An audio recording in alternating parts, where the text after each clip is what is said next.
Good afternoon, Miss Monica. Good afternoon to Madam. Okay, Miss Monica, can you tell me about yourself? I'm Monica Alwad, ma'am, from Nagtipunan, Quirino Province. I am 33 years old. I have two kids, one boy and one girl, and I am a single mother. Okay, I have few questions for you to answer, so let's start. Why do you want to work as a maid? Because my family, ma'am, especially my kids. Okay, why you choose Malaysia when there is a lot of other country? Because I need experience in Malaysia, Madam. Miss Monica, can you please repeat the answer? Why you choose Malaysia when there is a lot of other country? I need experience in Malaysia, Madam. You want to have experience in Malaysia. Yes, Madam. Okay. How are you qualified for this job? Because hardworking, Madam. Okay. May I know what your education level is? High school graduate only, Madam. What is your recent working experience? Housemaid, Madam. Okay. Have you worked abroad before? No, Madam. Do you have experience of taking care of baby? Yes, Madam. And whose baby you are taking care of?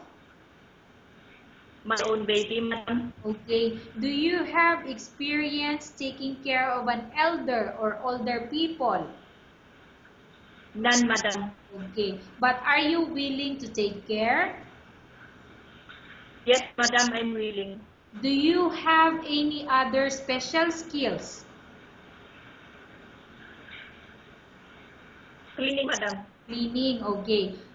Are you willing to learn new skills? Yes, Madam, I'm willing. Okay. Are you willing to work with a family where the mother-in-law or any relatives stay together? Yes, Madam. Okay. Currently, are you still working now? No, Madam. Do you know how to cook? Yes, Madam.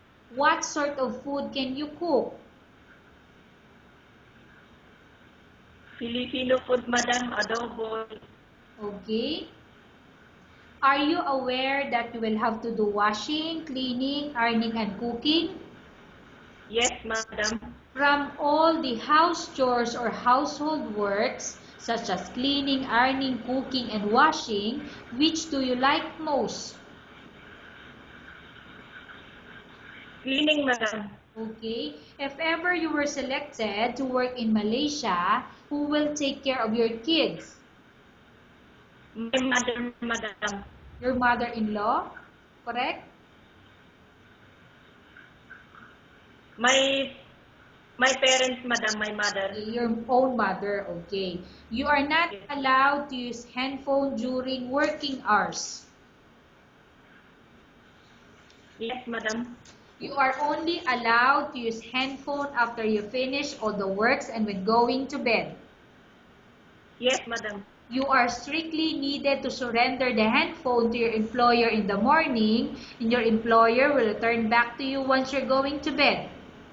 Yes, Madam. If ever your employer finds out that you're abusing of using your handphone and it's affected your work performance, your employer will confiscate your handphone and you're not allowed to hold it anymore. Instead, your employer will allow you to call to your family 3 times in a month.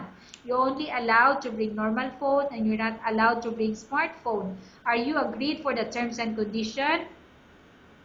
Yes, Madam, I agreed. Are you agreed to the rules and regulation for the handphone? Yes, Madam. How many years is the contract as you agreed and understand? 2 years, Madam. Can you describe for me your ethics or your attitude?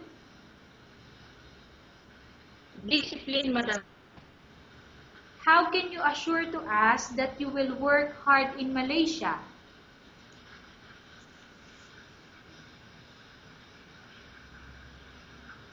Madam. Okay, Miss Monica, the question is this. How can you assure to us that you will work hard in Malaysia?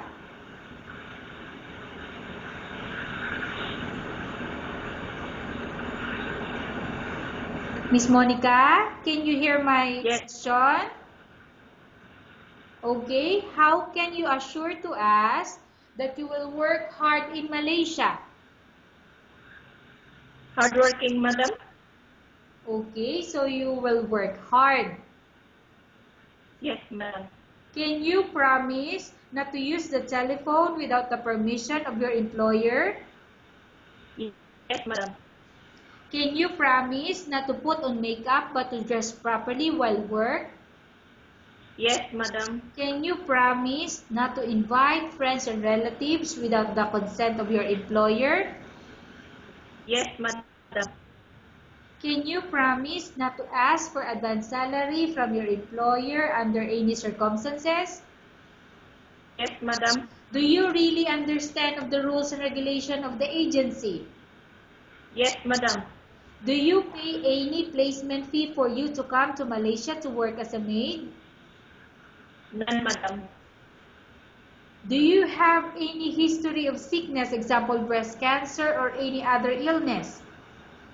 None, madam. Do you suffer from any skin diseases, allergy or physical defect? No, madam. Have you suffered from any serious illness? No, madam. Have you undergone any operation? No, madam. Are you medically fit? Yes, madam. Are you in any medication? No, madam. Are you allergic with any food? No, madam. Are you prepared to work for the employer of any race? Yes, madam. Are you prepared to eat the type of food taken by your employer? Yes, madam. Are you afraid of being left alone in the house? No, madam. Are you afraid of dogs or other pets? No, madam. Can you promise to work according to instruction from your employer? Yes, madam. Do you have any immediate family working in Malaysia? None, madam. Okay, Miss Monica, we have finished our question section. Let's go to case study. I have a case study for you and I want you to answer me truthfully. Upon arrival in Malaysia within 6 months, if ever any of your family members pass away, what will you do? Will you continue to work till finish your contract or you will go back? Yes, madam, I will continue. Okay. Tell us about yourself and why do you want to work in Malaysia as domestic helper?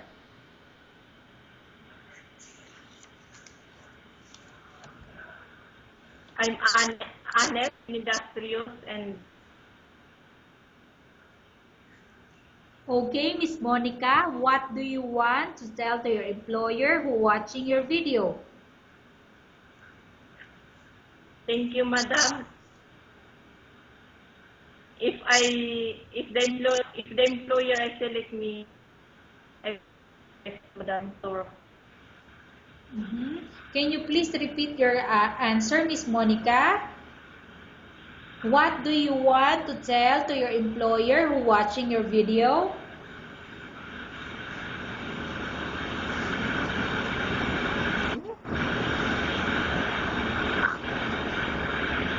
Miss Monica? yes, madam. Can you please answer the question? What do you want to tell to your employer who watching your video? Thank you, madam. If the employer I select me, I try my best to work there. Okay, thank you very much, Miss Monica. We will update to your agency if there's any selection made by the employer. Okay, madam.